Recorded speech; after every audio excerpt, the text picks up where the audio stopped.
past experience, things aren't as bad as they seem. There's a lot of fear-mongering out there right now. People are trying to scare you. They're trying to frighten you. Get you to do things they want you to do. Like, well, for instance, they want you to panic. They want you to vote a certain way or spend your money a certain way. Or don't spend your money a certain way because you're too afraid. Something bad's going to happen. You know, oh, it's the end, it's the end, it's the end. I have friends that believe that the end is close, the end is near. And I have other friends who actually preach that doctrine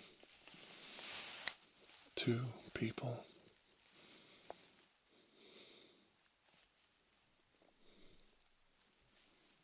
And it breaks my heart.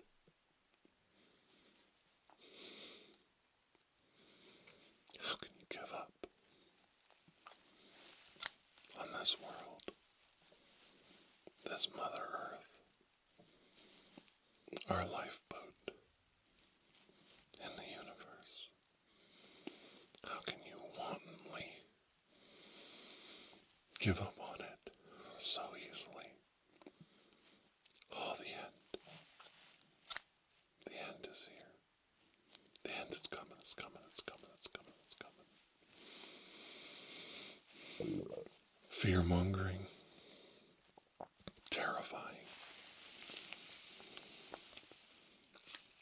The good people around you, your friends, family, and fellows, trying to convince them that it's all over.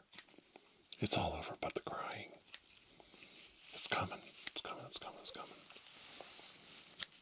And they know they're full of shit. And it breaks my heart.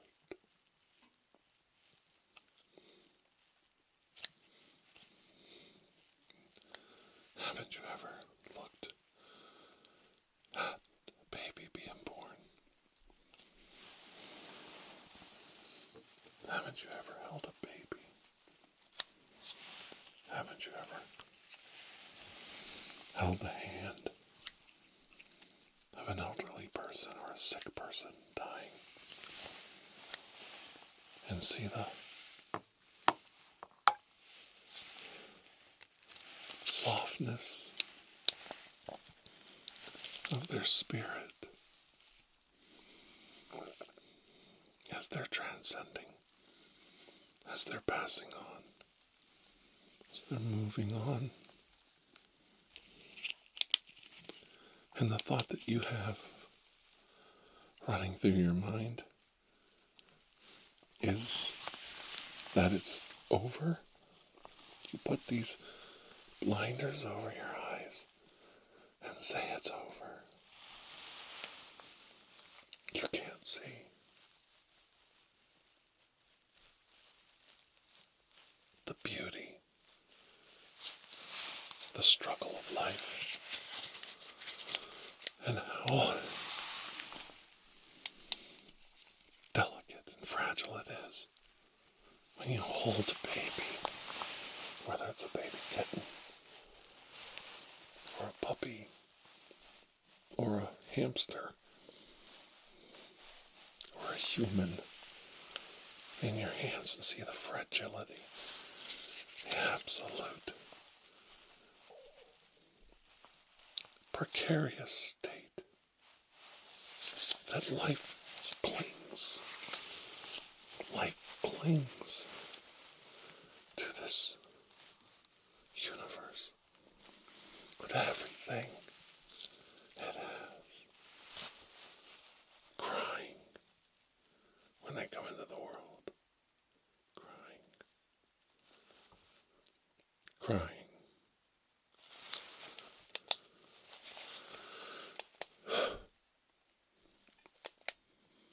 Crying for life to go on. Crying for one more breath.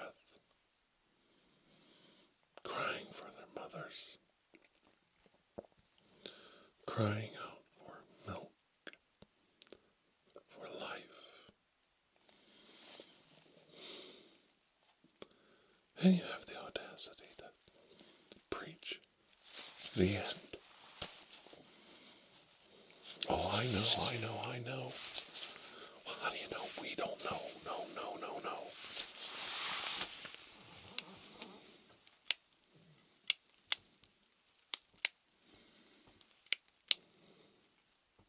I don't prescribe to doomsday.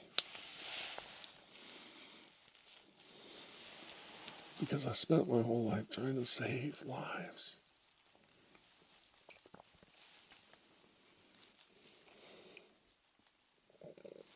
And I've lost some. Some very precious and close to me. And it gouged a hole into my heart that will never heal.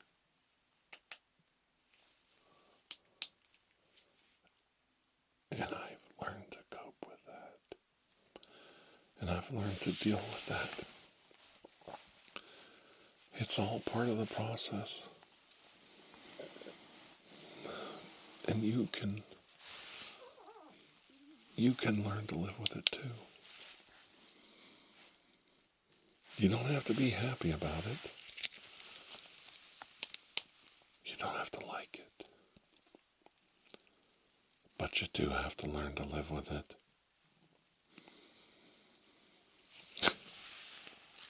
And I'm going to tell you right now,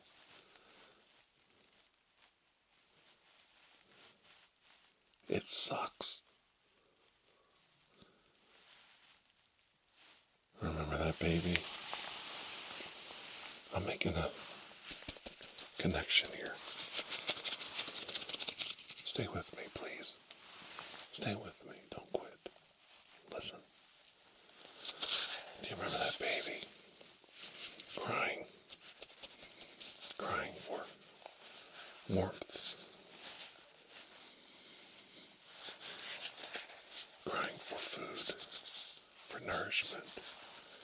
Crying for comfort. To be held by its mother. Yeah.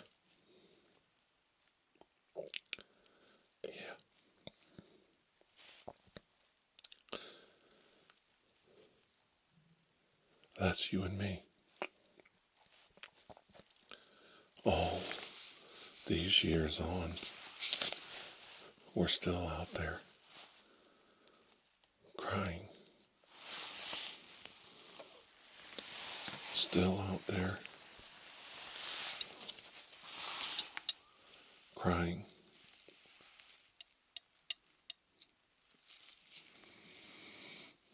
We're still out there crying. Aren't we? Because life goes on. And you don't quit. And you don't stop. And you don't give up. And you don't surrender. And you don't lay down and die. Because those that went before us wouldn't want that. That wasn't their wish.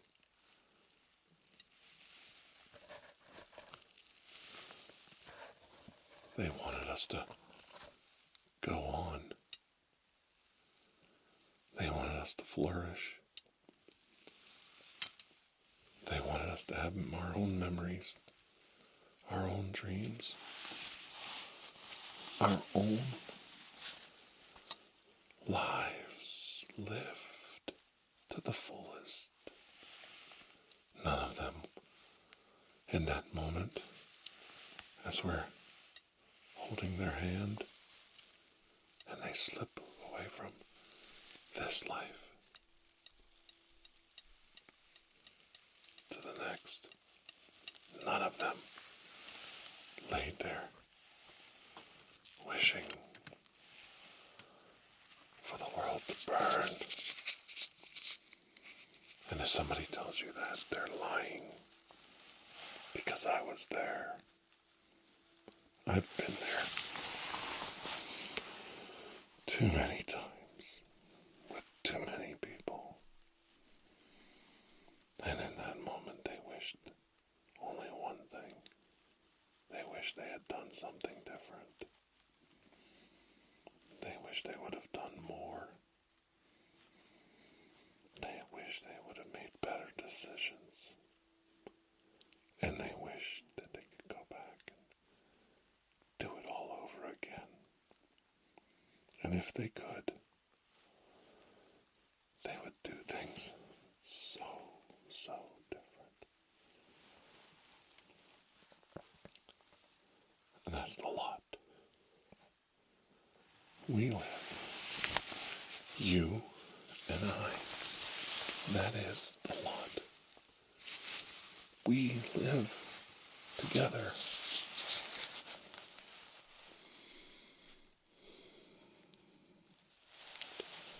Too many times you hear that you should abandon all hope. There's no way out. There's no chance for redemption. We've run out of time. We've run out of time. Yet, this good earth is plentiful. It teaches us a different story. We've barely scratched its surface in all of these years. And this good earth is bountiful. And this good earth is loving. While everything in the universe is trying to kill us at the same time. On this little few miles of atmosphere and surface, on this little tiny ball, in this little tiny universe,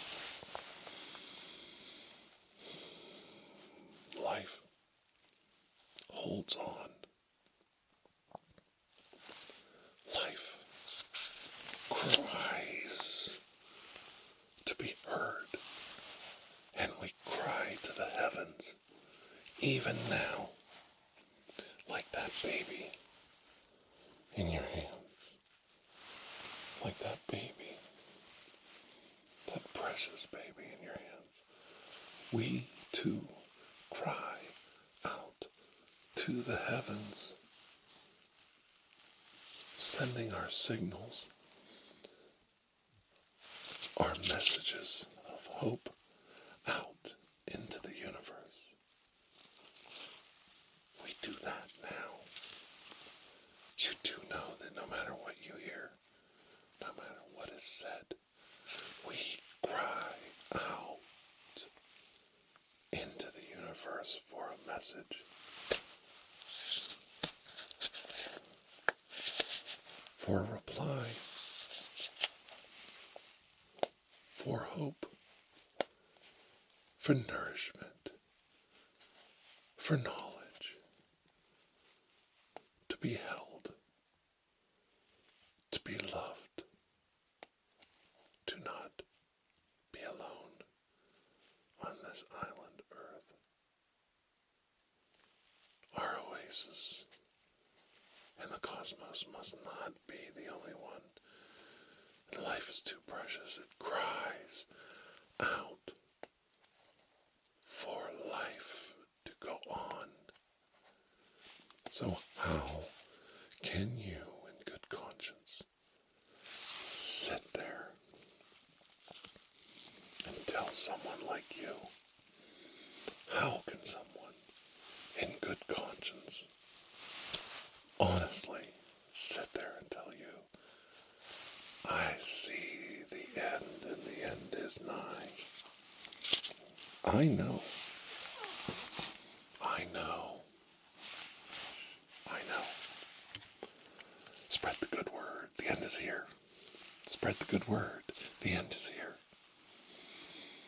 What a contradiction in terms. It makes me so angry.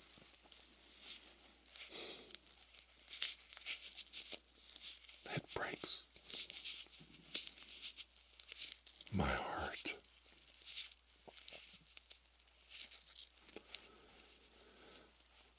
It breaks my heart in two.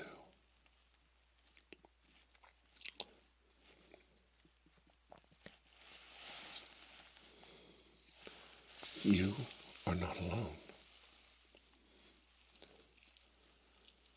You're right here with me,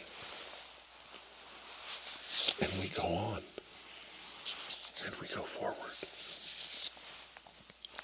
Now, I had a friend who was making some pretty strong predictions that the end was not only close, but upon us, that the rivers and the waters spoke to him, that God spoke to him, that the scriptures spoke to him, that the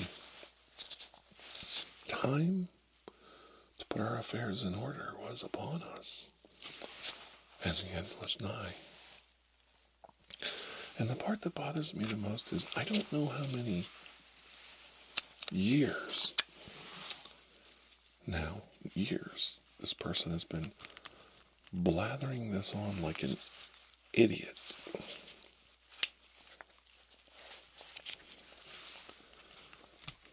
And I don't know how many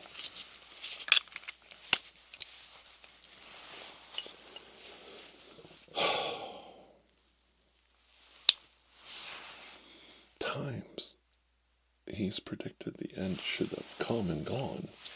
I guess we slept through it last night. We're still here. It's September 2024, and we're still here.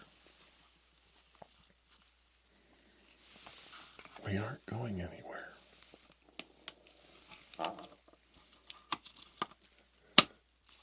And life goes on. So which one is it? Is it last year? The year before? Is it this year? Is it this fall? Is it this spring? Is it next year? Is it the year after? Oh, we should live our lives like every day is the end. Oh, we never accomplish anything then. We never accomplish any long-term goals as a society. You know, like inoculating children, or building a space program, or growing crops for next year. You know, like something simple like raising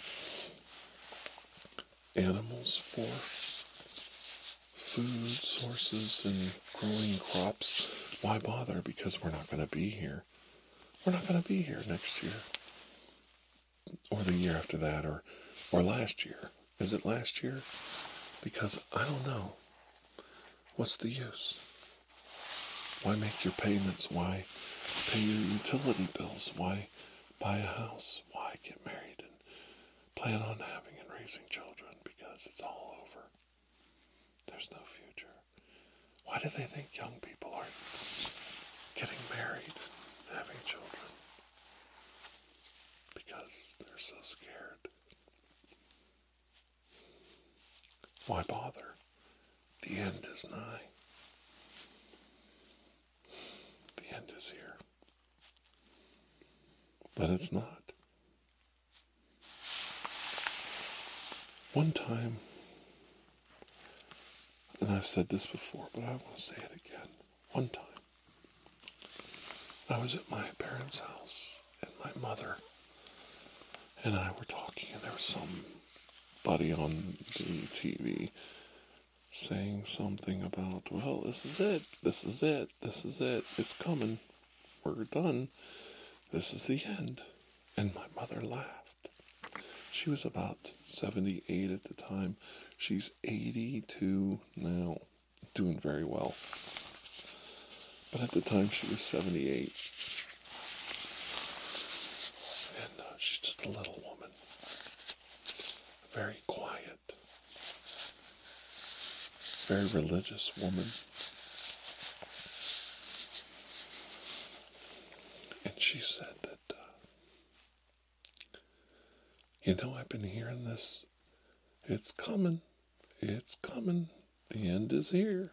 Since I was 4 years old. And I'm still here.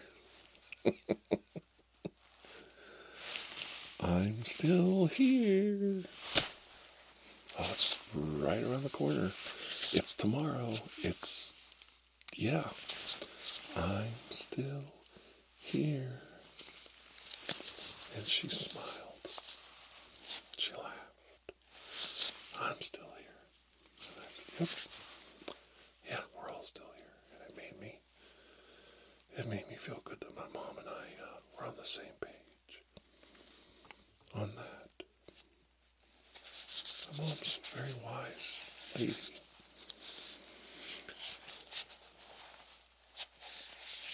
And the reason I'm telling you now is over the next few weeks, a lot of people are going to be telling you things to scare you. They're going to be saying things to frighten you. They're going to be saying things to get you to do things that they want you to do. They're going to fear-monger and they're going to frighten you. And if you're listening, in a few weeks, maybe by Christmas time, hopefully by Christmas time, you're going to realize nothing happened. That old bastard, Dr. Andrew Michaels, was right. But I'm not right. I'm just telling you the truth. And the truth is, no matter what goes down, no matter what disasters strike us, no matter what calamities befall our planet, whether it's individually or as a group, life will go on. We will go on. You will go on. And you're going to do okay. Alright? And I'm doing this because I get a lot of messages from a lot of people that are scared right now. Because they're hearing some pretty ugly stuff. And people are trying to frighten them. Just last night, just yesterday, someone I care about was crying because somebody upset them with a ludicrous conspiracy theory. And I said, do you want me to talk to them? They said no. Okay. Let's let it go. And I said, it doesn't take much to get me to cry. The person said, it doesn't take much to make me cry these days because of all the stuff that I've been through. And I said that, well, if you want to cry, you want to talk about it, or you want to say something, or you want me to say something, or you want me to talk about it, we can. And we did talk about it. And I probably talked too much and rambled on and tried to make them feel better, and I don't know if I accomplished anything or not. It's a much more specific conversation than this one. I'm trying to keep it very broadly termed so that I don't offend anybody in particular, because I want you to listen. I don't want you to be shut out because I said something particular. But at the end of the day, the person was happy. They were happy. They had a nice night, and they fell asleep peacefully and calmly. And they were happy. And you know what? We got up, and the day kept going on, and it's sunlight again. It's a rainy day in Ohio. but it's a new day. And life goes on. And it's always going to keep going on. And if anybody tells you differently, if anybody tries to fear-mong you, frighten you, scare you, especially now with everything that's going on,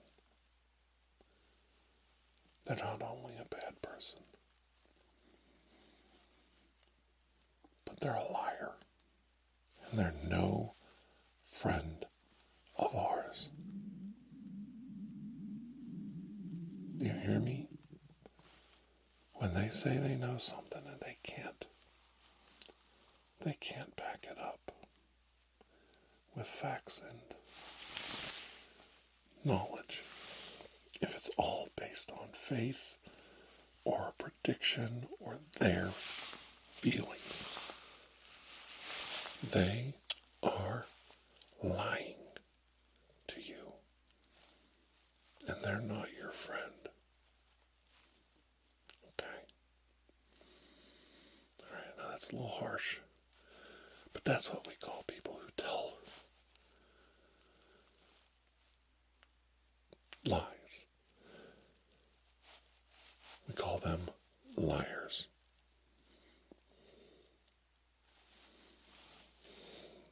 And we're better than that, aren't we? You and I.